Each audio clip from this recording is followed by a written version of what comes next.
Hey there, you're listening to the Girls Talking Life podcast, and I'm your host, Johanna. If you're like me, you love time with friends. I always leave feeling encouraged, inspired to try something different, or I've learned something new. So why not continue to grow even when we can't be with our girlfriends? We're not made to do life on our own. So in each episode of this show, I'll bring you a girl and her story to give you refreshing ideas to stir your soul. Let's walk this road together. Are you ready to talk life?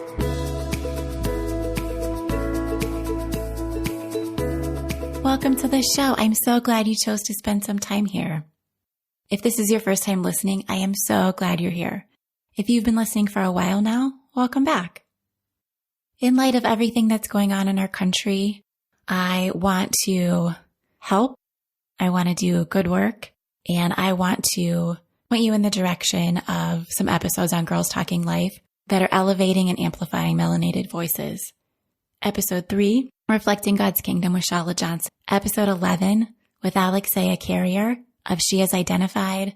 Episode 37, Mother to Son, Letters to a Black Boy on Identity and Hope with Jasmine Holmes. Episode 40 with Shamira Parker. Also go back and listen to episode 20 with Lindsay Wallace, where she talks about shedding and spending white privilege. If you haven't listened to those shows, I hope you'll go back and listen with open ears and a humble heart. Here in Ohio, the stay-at-home order has been lifted and some things are slowly going back to normal. You may be getting together with small groups again or planning to soon. So I wanted to let you know about my conversation cards. I made them for myself a long time ago for a girls' night at my house, and they are great for that, a small group or a women's event, and they've just been redesigned. They have a whole new look and some new questions. If you already received the Girls Talking Life newsletter, then you've gotten your new cards already. But if you haven't signed up, now is your chance to get these free downloadable cards. Grab a set so you can get talking. Go to girlstalkinglife.com to sign up. Do you have a passion that you haven't pursued? Do you feel God nudging you towards something, but maybe you don't even know what that is yet? Do you ever feel guilty for wanting to take time for your dream? On the show today, you're going to hear why you should step into what God is calling you to now. I'm talking with Alana Dawson. She's a military spouse, a mama, and a podcast coach for busy women with a mission. She's the founder of the Mom Wants More podcast and the Podcasting Party. Alana tells us that it's our responsibility to step into these gifts and talents and to use them wisely. Here is my conversation with Alana. Hi, Alana. I am so excited to talk with you today. How you doing? I am doing so good. Thanks for having me. I love, first of all, I just have to say, I love when other people have unique names like me. So I love that we're Johanna and Alana. Did I say your name right? You did, yeah. Oh, good. Okay. Well, I know you from, we have a mutual friend, and I know you from your podcasts and also a Facebook group that we're in together that you lead. So I feel like we're already friends. Totally. Okay. Yeah, this is just like chatting with a girlfriend over coffee. I love it. Fantastic. Well, tell my listeners what they should know about you. Oh, yeah. Okay. I don't know where to start.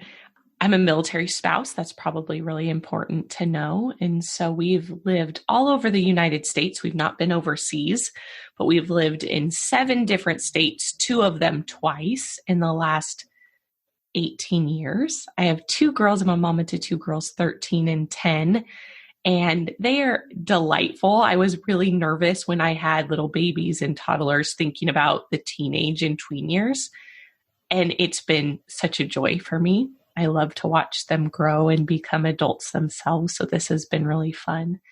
Also, mama to a French bulldog. We have a Frenchie named Kyle. I always say he's got a human name for a dog. If you've ever seen Despicable Me, you'll know why he's named Kyle. So, yeah, that's what you should know about me. Started out in this whole crazy journey as a writer and pivoted to podcasting. Started a podcast called the Mom Wants More podcast.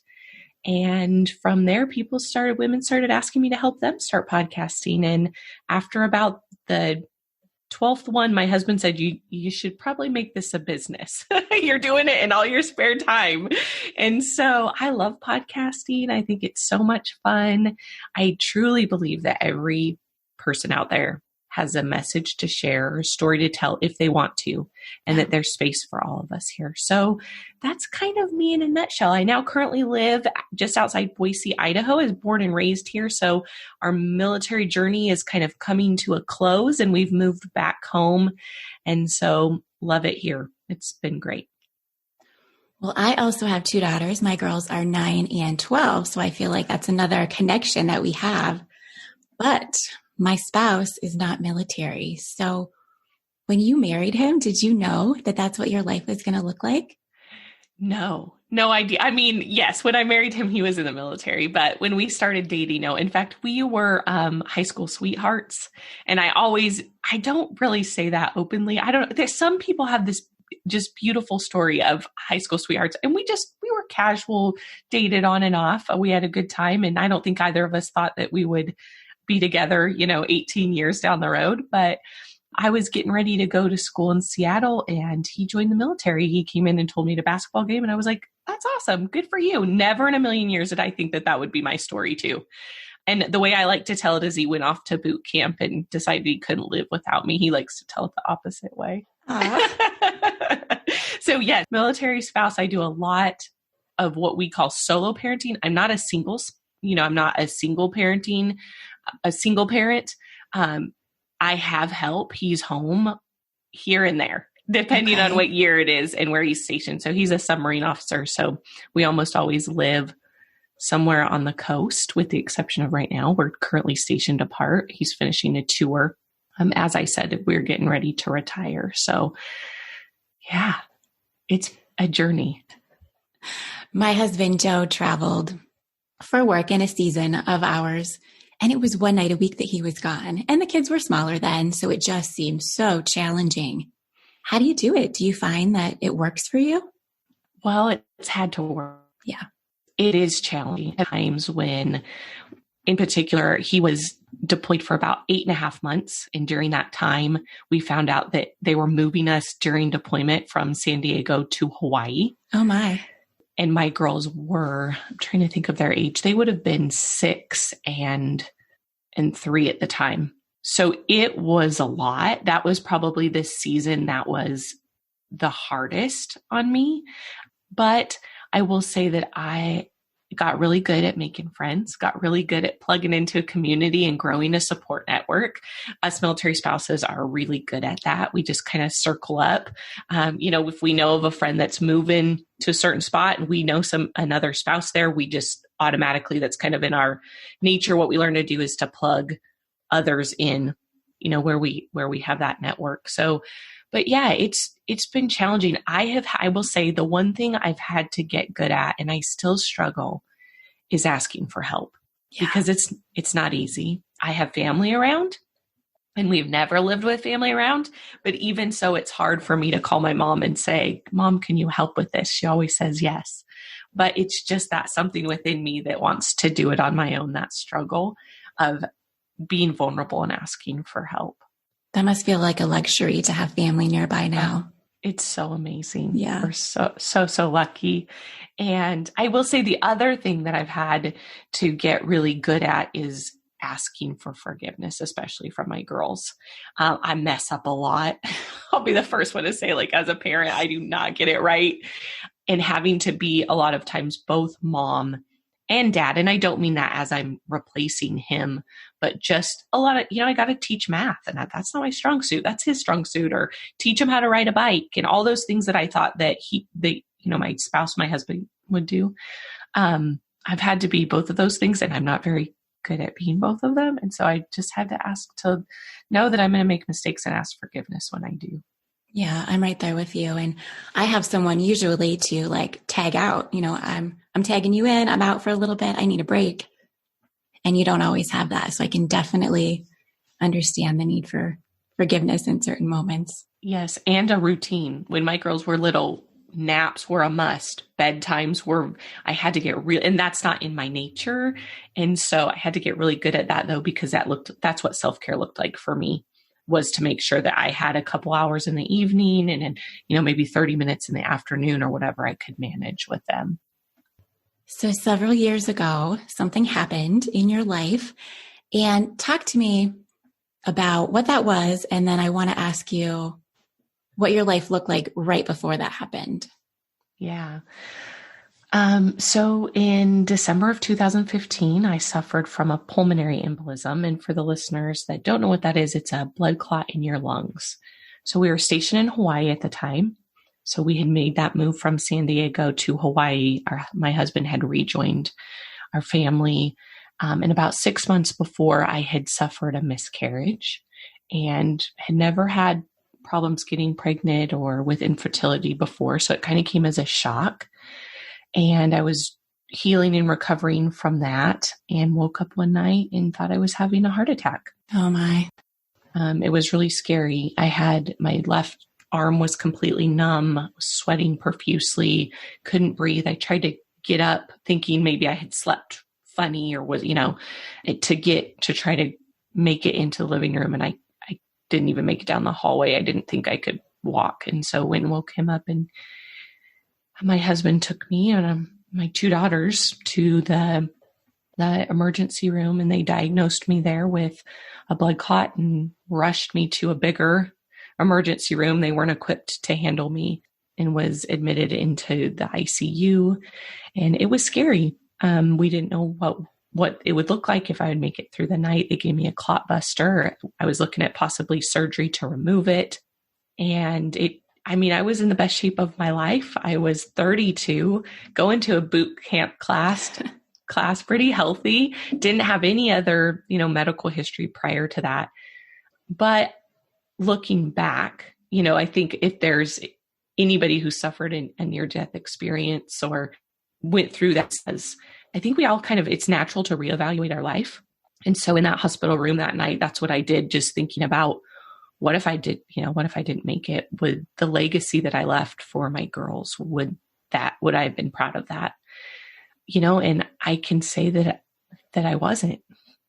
I had kind of ran the rat race, for lack of a better word. I volunteered for everything, did everything because I thought that that's what good moms do and good wives do. We move our spouses across the ocean in our families, and we sign up for all the military spouse things, and we volunteer at school. And I was volunteering in a classroom at the time at a school where in neither of my girls' classrooms because they didn't need the help. And I was still volunteering. Y'all, this is how crazy. Yeah, this is how crazy I was.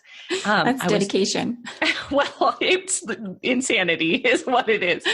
And so from that experience, I was able to recover, thankfully, by the grace of God, and really walked away with just knowing that I needed to be really intentional, that I didn't want to do a whole bunch of things and just do them, half-heartedly and mediocre. I wanted to do a few things, and I wanted to do them really, really well.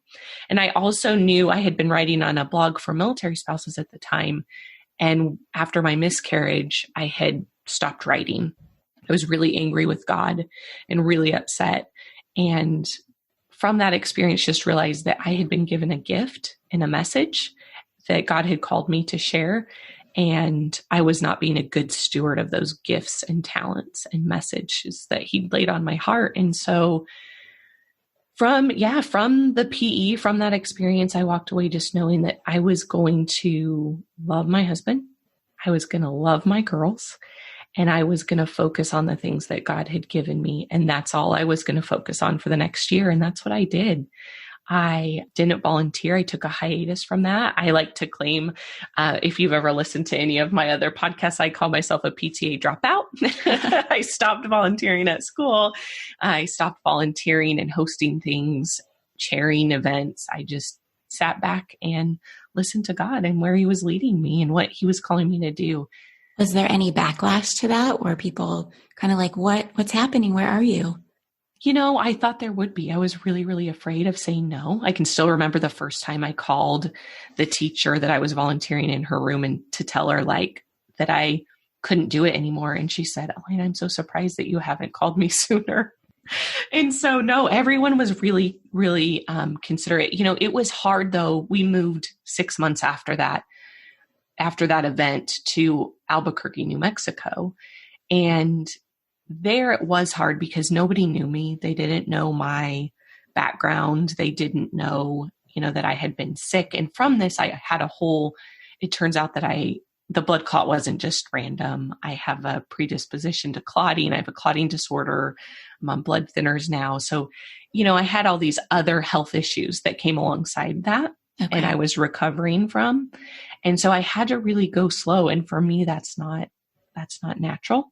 So to not step into those, positions, whether it was at school or church or, the spouses organization, that was really hard for me to not do that. And yet by doing that, I gave myself permission to step into the things that really were important and did matter and to focus on those things. And I think that's so true for so many of us, even those that are listening right now is, there are a lot of good things out there. I remember reading Lisa TerKeurst's The Best Yes. And she said, don't steal somebody else's yes, if it's your no. And I thought, Isn't that such a good reminder for us that I don't want to steal anybody else's yes? I want to stay in my lane and do what I'm called to do so that others can stay in their lane and do what they're called to do. Do you remember figuring out what your yeses were? Oh, it was so hard. That's such a great question. And it was so hard. And I struggled with it for so long. And as a creative, and somebody who always had a desire to do, and I say creative, not in the Martha Stewart context of creativity. Crafting is not my jam, y'all.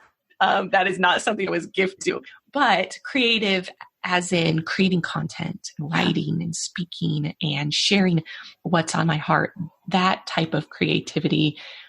I had so many things I wanted to do and not knowing which way to go. So I think the best tip I can give for that is my co-host over on Mom Wants More. Her name's Amber, and Amber always says, follow the love. So I think that's the best tip I can give is just to do the next right thing. The thing that you see in front of you that looks fun or is exciting or you think might be right. We're not always going to get it right the first time. But I think if we slow down enough to listen, to pray, for me, a lot of it is faith-based. Yeah. That's where I come from. And so for me, it's that slowing down and just trying things. A lot of things haven't worked. I wouldn't be where I am today and with a, very small business, a podcast, I'm a podcast coach and editor. If I hadn't pivoted from writing a spouse's blog to writing a blog helping women to pursue their passions, to then creating a podcast on it, to then saying yes to women to help, there's all these little shifts and pivots along the way. Hey there, I'm going to interrupt just for a minute to let you know about Pure Haven. Pure Haven is the maker of fresh, safe, personal, and home care products. I've been using these products for years now, and I love that I can use them on myself and my kids without worrying about the ingredients.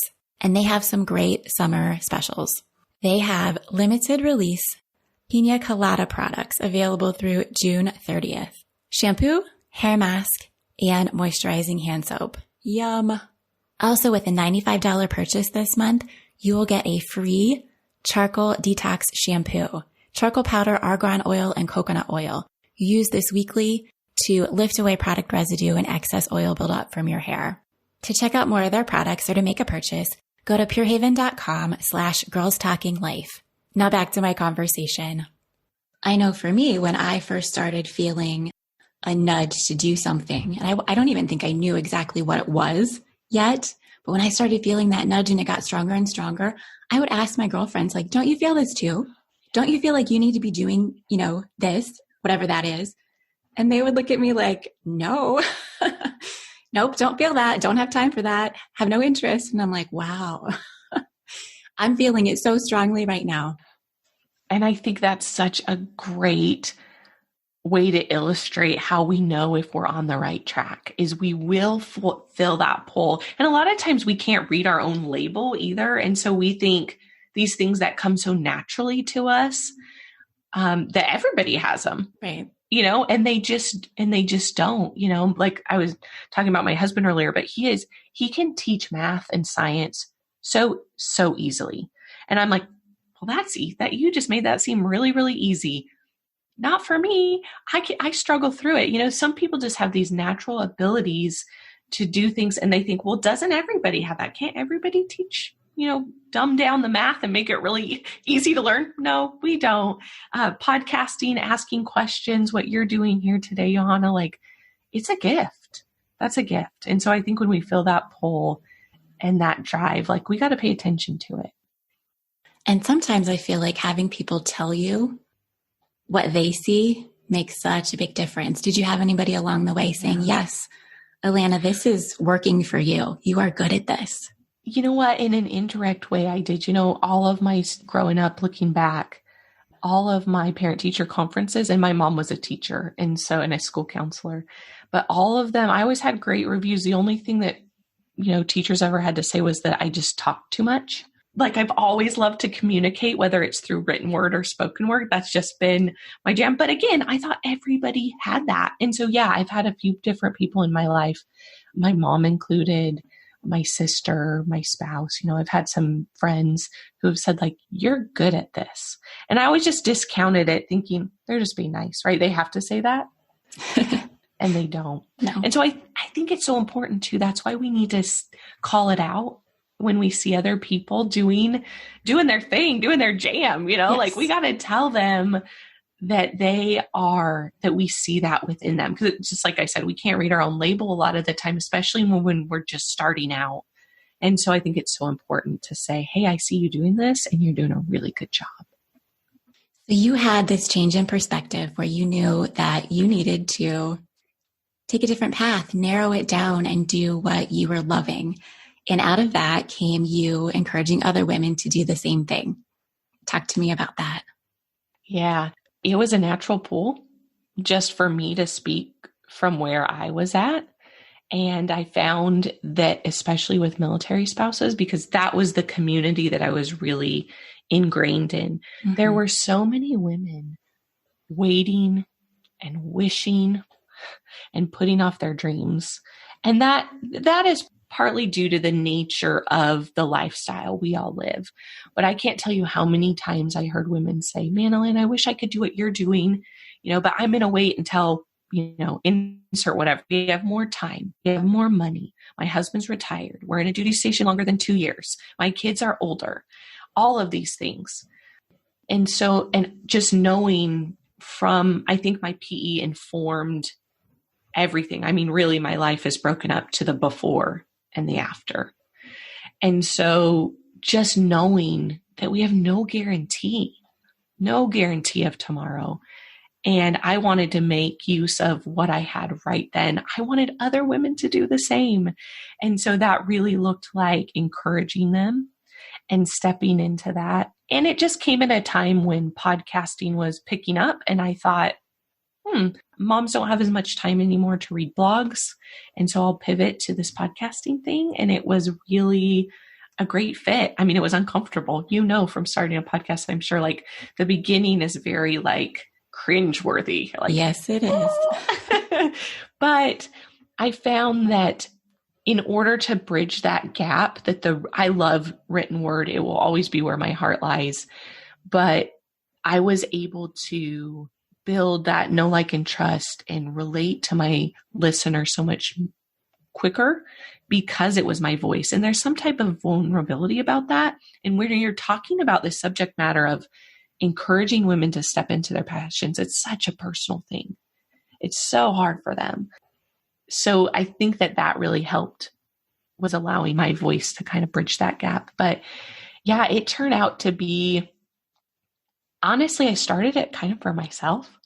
To kind of, push myself along. And then as others were started reading and listening and coming alongside me, I just knew that there was something there. And then it was about 9 months later, I brought on a co-host, and that was super, super fun.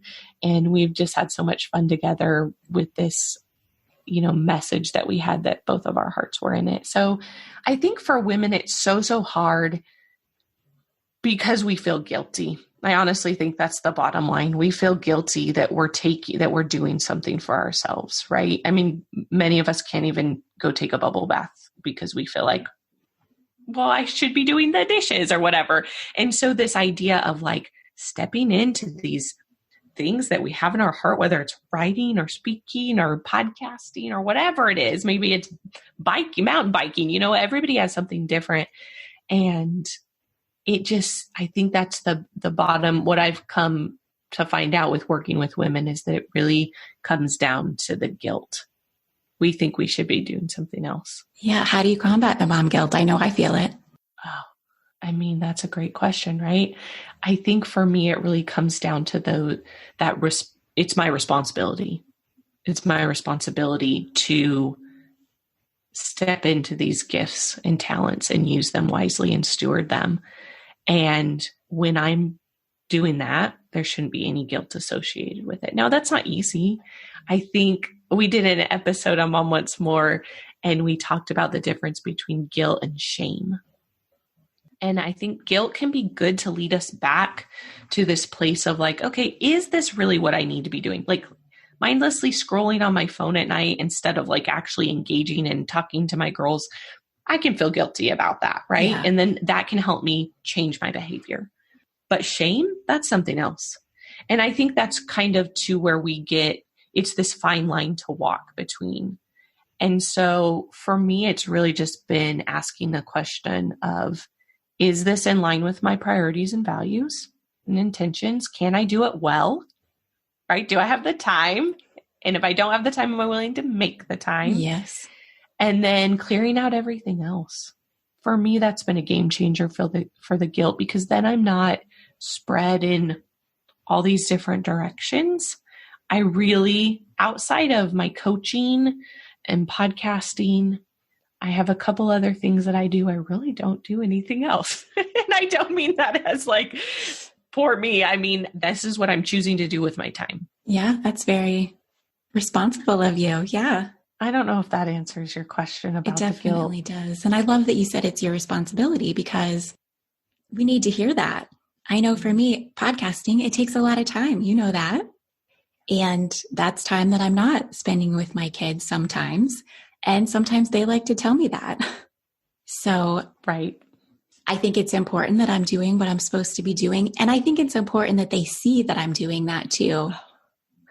I'm so glad you said that, because that is one thing that has been so important to me, is that I want my girls to see me living out what I talk about, but I want them to see that their non-techie mom, who it took about 2 years to get like a WordPress blog up and running, back in the day, that I now help women to set up their podcast and deliver their message that God has given to others. And it's making a difference. It's impacting people's lives. And that is important work. And I want them to see that, so that when it's time for them to do it, they're like, my mom could do it. I can do it. That's so, for me as a mom, if there's one thing they take away and that's it, there's my legacy.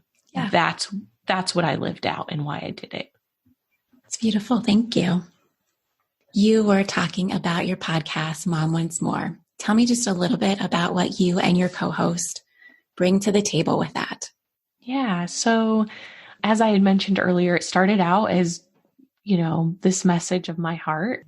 When in creatives, it's intersection of creativity and motherhood. Because as we know, we were just talking about being a mom and pursuing what you feel like God has put on your heart is such a huge responsibility to make sure that we're doing both things well.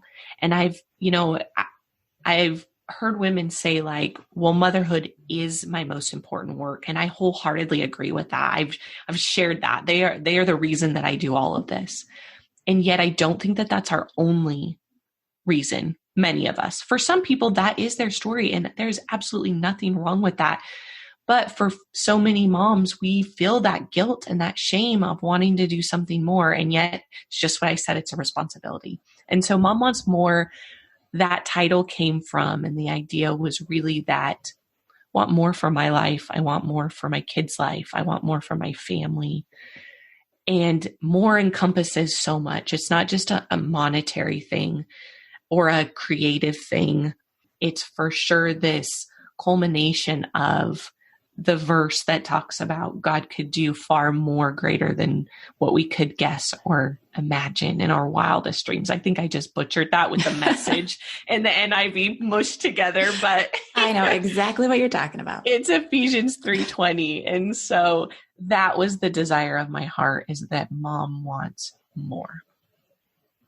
I love that. That's so great. And Alana, what would you say to the woman who is sitting there with a dream in her heart and she's thinking, when my kids are older, when my husband retires, when we have a little more money?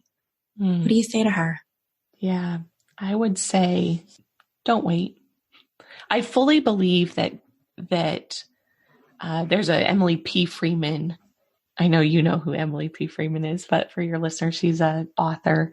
And Emily has a quote that says, God will not let you miss your future. And I love that. I fully believe that. I believe that timing, his timing is so good and we can't push it or force it. However, I do believe if you're feeling that longing for something more, whatever that looks like for you, don't wait. Please don't wait. We don't get a guarantee of tomorrow.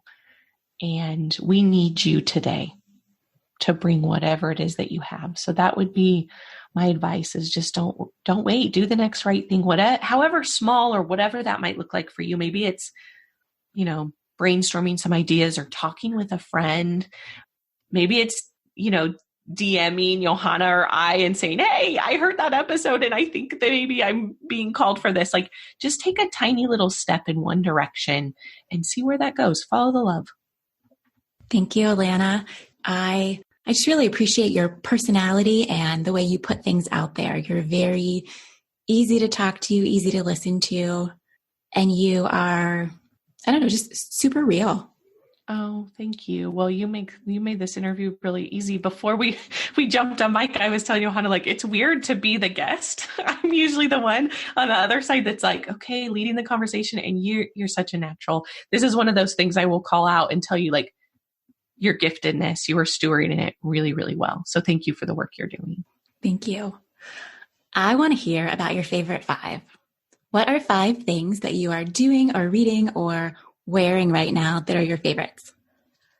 Yeah. Okay. So this is such a fun question. I love this. And I prepped ahead of time because sometimes, as you guys could probably hear earlier, sometimes I get so excited and enthusiastic and my brain goes faster than my words. And then I just trip and stumble. So I have a few things that I'm loving right now that are my Fab 5. The first is I joined something. Well, I didn't. My husband got it for me for Christmas. And that's Book of the Month Club. Ah, yes. And I wanted to read more fiction. I read tons of nonfiction. I love nonfiction, but I wanted to read more fiction this year. And so, but I get really hung up on well, if I only get to read one book this month, I want it to be the best book, right? And then I get analysis paralysis. I can't make a decision because I'm afraid I'm not going to pick the right one. So Book of the Month Club totally takes that out of it for me. It's 5 books and they give, ratings and reviews, and you can read a little synopsis and then you choose one and they ship it to you. And so that's been really, really fun, especially while we're recording this, we're all still in quarantine or, stay at home. And so that has been life-saving for me to have some books to read. Book of the Month Club, a daily prayer app. So I did this for Lent and I've just continued with it. It's free. It's literally, I think, called Daily Prayer. You can set it to send you a notification, but it has a morning prayer, a midday prayer, an evening prayer, and then a nightly prayer. And it's just been really nice to just stop throughout the day when it bings. And ever since I read Jen Hatmaker's 7, she has a chapter in there that talks about prayer. And I was I want to do this, but it felt so weighty. How do I implement that? And what do I know how to read? And this has been awesome for me. And so loving that. Third thing that I'm loving is, well, you guys can't see them, but these earrings that I'm wearing. They are super. They're super cute and they're lightweight. I can't wear heavy earrings. And on top of it, they do good. So it's from a boutique in Washington State. My girlfriend owns it, from Purpose Boutique, but this is Ethic Goods is the brand. And so her store gives a portion of all of their proceeds to Rescue Freedom International. And then on top of that, she carries empowerment brands like Ethic Goods, which also give money back to different things. And so I love shopping with Christy at Purpose, but I love these earrings too. I love supporting organizations like that. Yeah. So it makes me feel good for buying new earrings, right? Right. You get the earrings and you do something good. Yes. Where am I at? How many do I have? I just did 3. That was okay. 3. Kettle corn. Boom Chicka Pop has kettle corn. I know. But again, we're at home. Like, I need snacks, but I cannot eat the cookies and the chips all day long. And so thank goodness, Boom Chicka Pop, I've been buying it in bulk, and I give myself one each afternoon if I need it. Not every afternoon, but I like their kettle corn. Okay, but then the last thing that is combating that is I jumped on the Peloton wagon. Ah, okay. And I went back and forth about whether to share this, because I feel like people are either in that camp of like, they're pro Peloton and they love it, or they're like, we hate Peloton. And so I'm like, what do I say? But I'm loving it, and it's helping me stay active here. I have the bike version, and I love to get on. I feel like I'm connecting with people and like working out in a class, but I'm not. I'm at home. And then they also launched this Peloton one, which is a family. And so my girls can bike on there, and there's other classes. They do weightlifting and dance classes and all kinds of fun things. So it's been really great for us, and I am loving that right now. That's fantastic. I love those. Thanks for sharing. Yeah. Thanks so much for joining me, Alana. I have loved chatting with you. Like I said, I felt like we were friends before. Now I just know you a little bit better. And I love what you're doing. I love your inspiration for women. Go pursue your dreams now. Do not wait. Thanks so much for having me, Johanna, and thanks so much for everything you're doing and the message you're sharing and spreading.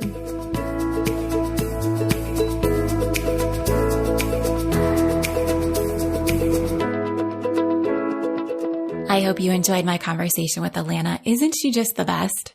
I love how she said when she started going after her passions, everything she tried didn't necessarily work. It took her trying things and pivoting when needed. She also said God's timing is so good. He won't let you miss what he has for you. For me, when I felt that nudge several years ago, I really didn't know what to do. But my first step was making a list. It was things I liked, things I was good at, or things I wanted to learn more about. And that tiny step led to this podcast. And like Alana mentioned, if you have an idea you want to share with someone, send one of us a message. We'd love to hear from you. If you're specifically thinking about starting a podcast, Alana is your girl. Find her on Instagram at Alana P. Dawson or on our website, alanadawson.com. Everything we talked about, including how to connect with her, can be found in the show notes for this episode on girlstalkinglife.com. If you have a friend who needs to hear this encouragement, share this show with them. And friends, don't let the conversation stop when this is over. Share your stories and start your own conversations with the girls in your life. I'll see you back here in 2 weeks. Thanks for tuning in.